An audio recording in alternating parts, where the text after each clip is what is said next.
Hello students, আশা করি সকলে খুব ভালো আছো। আমার শরীরটা আগের থেকে কিছুটা বেটার। তো আগে দুদিন আমি ক্লাস দিতে পারিনি। আমি খুব চেষ্টা করছিলাম যে একটা ক্লাস অন্তত দেওয়ার। তো আজকে আমি চাইছি খুব করে সকাল থেকে যে একটা ক্লাস অন্তত দেওয়ার। এতক্ষণে মনে হলো একটু পারবো। তো এই ক্লাসটা তোমাদের সকলের জন্য, এইচএস 2024-এর জন্য এই কোয়েশ্চেনটা খুব ইম্পর্টেন্ট। বায়ো ফার্টিলাইজার বা জীবজ সার কী, এই কোয়েশ্চেনটা সাথে করে যে কোনো দুটি ব্যাকটেরিয়ার বায়ো ফার্টিলাইজার হিসেবে ব্যবহার পদ্ধতি বর্ণনা করো, বা এটা দিতে পারে যে কোনো তিনটি ব্যাকটেরিয়া, দুটি না বলে দিতে পারে তিনটি ব্যাকটেরিয়ার বায়ো ফার্টিলাইজার হিসেবে ব্যবহার পদ্ধতি বর্ণনা করো, বা এর সঙ্গে অথবা দিয়ে কিভাবে জীবজ সার অণুজীব হিসেবে ব্যবহৃত হয়। এই দুটো কোয়েশ্চেন কিন্তু একই, যে কোয়েশ্চেন হিসেবেই আসুক কিন্তু আনসারটা একই রকম হবে। ঠিক আছে, তো আজকে ক্লাসটা শুরু করা যাক। যারা প্রথমবার বায়োলজি স্টাডিমেটকে দেখছো তাদেরকে বলবো চ্যানেলটা সাবস্ক্রাইব করে রেখো, এবং যদি ভালো লেগে থাকে তাহলে তোমাদের বন্ধুদের সঙ্গে একটু চ্যানেলটা শেয়ার করো। ওকে, তো দেখো বায়ো ফার্টিলাইজার কী বা জীবজ সার কী, এটা কিভাবে লিখবে। বায়ো মানে হচ্ছে যে জীবজ, এবং ফার্টিলাইজার মানে হচ্ছে যে সার। ঠিক আছে, ফার্টিলাইজার মানে সার। জীবজ সার যে সকল মাইক্রো অর্গানিজম মানে মাইক্রো মানে ক্ষুদ্র, অণু, অর্গানিজম মানে হচ্ছে যে জীব। তাহলে যে সকল মাইক্রো অর্গানিজম বা অণুজীব, যার মধ্যে পড়ছে শৈবাল, ব্যাকটেরিয়া, ছত্রাক, এরা মাটিতে গিয়ে ফসল উৎপন্নকারী উদ্ভিদের পুষ্টি জুগিয়ে তাদের বৃদ্ধি ত্বরান্বিত করে, তাদেরকে বলা হচ্ছে বায়ো ফার্টিলাইজার বা জীবজ সার বা জীবসার।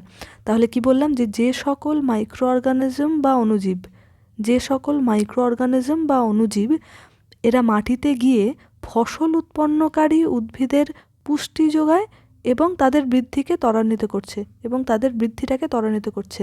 যে সকল মাইক্রো অর্গানিজম মাটিতে যাচ্ছে, গিয়ে ফসল উৎপন্নকারী উদ্ভিদদের পুষ্টি যোগাচ্ছে, দিয়ে তাদের বৃদ্ধিকে ত্বরান্বিত করছে, তাদেরকে বলা হচ্ছে বায়ো ফার্টিলাইজার বা জীবজ সার। এটা কাকে বলা হয়ে গেল। এবার মেন কোয়েশ্চেনে চলে আসি। বায়ো ফার্টিলাইজার হিসেবে ব্যবহার পদ্ধতি, এটা 1+2 এইভাবে আসতে পারে। ঠিক আছে, বা টোটালটা দিল 3 মার্কসের, এইভাবেও আসতে পারে। ঠিক আছে, তো বায়ো ফার্টিলাইজার হিসেবে এই যে বললাম দুটি ব্যাকটেরিয়া, তাহলে অ্যাজোটোব্যাক্টর আর অ্যাজোস্পাইরিলাম, এই দুটো ব্যাকটেরিয়া লিখলাম। যদি তিনটে ব্যাকটেরিয়া বলে তাহলে তার সঙ্গে রাইজোবিয়ামটা আমরা যোগ করে দেব, যেটা সিম্বিগোত্রীয় উদ্ভিদের মূলে সৃষ্টি থাকে আর কি।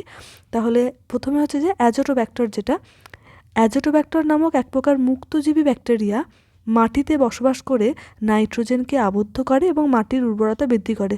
কি বলতো, যদি বলা হয় যে যে কোনো দুটি ব্যাকটেরিয়ার বায়ো ফার্টিলাইজার হিসেবে ব্যবহার পদ্ধতি, আমরা ব্যাকটেরিয়ার নামগুলো জানি, অ্যাজোটোব্যাক্টর, অ্যাজোস্পাইরিলাম, রাইজোবিয়াম, ব্যাকটেরিয়ার নামগুলো জানি, কিন্তু কিভাবে গুছিয়ে একটা 3 মার্কসের কোয়েশ্চেনের মতো, একটা 2 মার্কসের কোয়েশ্চেনের মতো গুছিয়ে লিখবো, সেটা আমরা বুঝতে পারি না।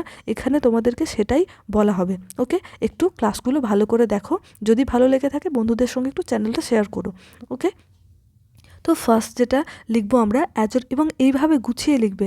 অ্যাজোটোব্যাক্টর নামক এক প্রকার, এটা হচ্ছে একটা মুক্তজীবী ব্যাকটেরিয়া। ঠিক আছে, যেটা মাটিতে বসবাস করে তাহলে অ্যাজোটোব্যাক্টর, এটা মনে রাখবে ব্যাকটেরিয়াটার নামটা। অ্যাজোটোব্যাক্টর নামক এক প্রকার ব্যাকটেরিয়া যেটা মাটিতে বাস করে কাজ কি, নাইট্রোজেনটাকে আবদ্ধ করছে এবং মাটির উর্বরতা বৃদ্ধি করছে। বাতাসের নাইট্রোজেনটাকে মাটিতে আবদ্ধ করছে এবং মাটির উর্বরতা বৃদ্ধি করছে। কোন কোন ফসল উৎপন্নকারী উদ্ভিদের ক্ষেত্রে এরা পুষ্টি যোগাচ্ছে? ধান, তুলো, জোয়ার ইত্যাদি শস্যের ক্ষেত্রে এই ব্যাকটেরিয়া প্রয়োগ করে ফসল উৎপাদন বৃদ্ধি করা গেছে। তাহলে কি কি? ধান, তুলো, জোয়ার। অ্যাজোটোব্যাক্টর মনে রাখবো, এটা একটা মুক্তজীবী ব্যাকটেরিয়া। এদের কাজ কি? নাইট্রোজেনটাকে আবদ্ধ করছে, মাটির উর্বরতা বৃদ্ধি করছে, এবং ধান, তুলো, জোয়ার এই সমস্ত শস্যের ক্ষেত্রে এটা থেকে ফসল উৎপাদনে বৃদ্ধি করছে। হচ্ছে নেক্সট 2 নম্বর হচ্ছে অ্যাজোস্পাইরিলাম লাইপোফেরাম নামক ব্যাকটেরিয়া ঘাস এবং ভুট্টা মূলের সহচর্যে থাকে এবং নাইট্রোজেনটাকে আবদ্ধ করে। তাহলে নেক্সট ব্যাকটেরিয়ার নাম হচ্ছে অ্যাজোস্পাইরিলাম লাইপোফেরাম। 1 নাম্বার হচ্ছে যে অ্যাজোটোব্যাক্টর, 2 নাম্বার হচ্ছে অ্যাজোস্পাইরিলাম লাইপোফেরাম, বা যদি অ্যাজোস্পাইরিলাম বলো সেটাও লিখতে পারো। অ্যাজোস্পাইরিলাম যেটা কোথায় থাকছে? ঘাস এবং মূলের সাহচর্যে থাকছে এবং নাইট্রোজেনটাকে আবদ্ধ করছে।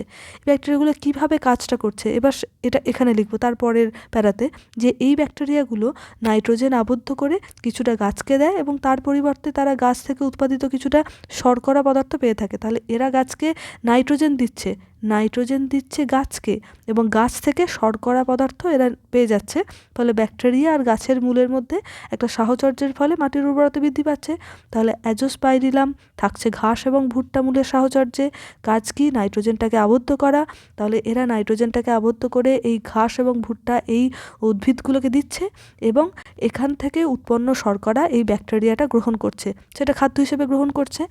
ঠিক আছে, এইভাবে ব্যাকটেরিয়া এবং গাছের মূলের এক প্রকার সাহচর্যের ফলে মাটির উর্বরতা বৃদ্ধি পাচ্ছে। 3 নম্বর হচ্ছে রাইজোবিয়াম গণের অন্তর্গত কিছু ব্যাকটেরিয়া আছে যারা সিম্বিগোত্রীয় উদ্ভিদের মূলে অর্বুদ সৃষ্টি করে এবং এই ব্যাকটেরিয়াগুলো নাইট্রোজেনকে আবদ্ধ করে উদ্ভিদকে দেয় এবং উদ্ভিদ থেকে শর্করা গ্রহণ করে মিথজীবী রূপে বেঁচে থাকে। ঠিক আছে, তাহলে এখান থেকে মনে রাখতে হবে রাইজোবিয়াম ব্যাকটেরিয়া এবং কোথায় থাকছে? সিম্বিগোত্রীয় উদ্ভিদের মূলে।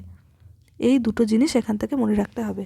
তাহলে যেভাবেই কোয়েশ্চেনটা আসুক, যে কোনো 2টি ব্যাকটেরিয়ার বায়োফার্টিলাইজার হিসেবে ব্যবহার পদ্ধতি বা যে কোনো 3টি ব্যাকটেরিয়ার বায়োফার্টিলাইজার হিসেবে ব্যবহার পদ্ধতি বা কিভাবে জীবজ সার অণুজীব হিসেবে ব্যবহৃত হয়, যেভাবেই কোয়েশ্চেনটা আসুক এইভাবে গুছিয়ে লিখবে, পয়েন্ট করে লিখবে, তাহলে দেখবে যত নাম্বার আছে সেই তত নাম্বারই তোমরা পেয়ে গেছো।